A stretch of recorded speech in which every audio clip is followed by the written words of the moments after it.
मी doctor Snehal.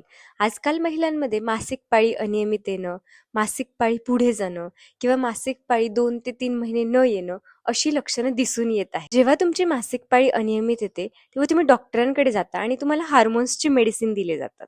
म्हणजेच ज्या हार्मोन्समुळे तुमची पाळी आली पाहिजे, असे हार्मोन्स जेव्हा तुमच्या बॉडीमध्ये व्यवस्थित काम करत नाही, तेव्हा मग डॉक्टर तुम्हाला हार्मोन्सच्या गोळ्या प्रिस्क्राईब करतात आणि या गोळ्यांमुळे तुमची पाळी काही काळासाठी रेग्युलरही येते.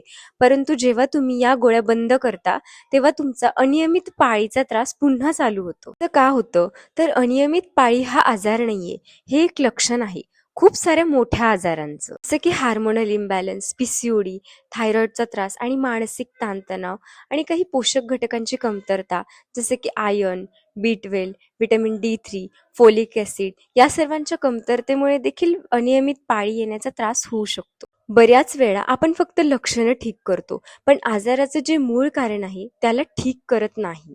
तुम्हालाही मासिक पाळीच्या काही तक्रारी असतील आणि तुम्हीही हार्मोन्सच्या गोळ्या खात असाल, तर ते बंद करायला पाहिजे. त्याचं जे मूळ कारण आहे किंवा जे रूट कॉज आहे ते ठीक करण्याकडे लक्ष दिलं गेलं पाहिजे.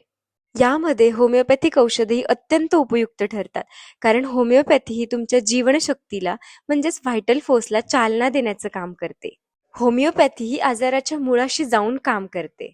मन आणि शरीर यांचा समन्वय ठेवून तुमचा मानसिक ताणतणाव कमी करण्यास होमिओपॅथी मदत करते. तुम्हालाही मासिक पाळीचे कुठले प्रॉब्लेम्स आहेत हे मला कमेंट बॉक्समध्ये नक्की सांगा.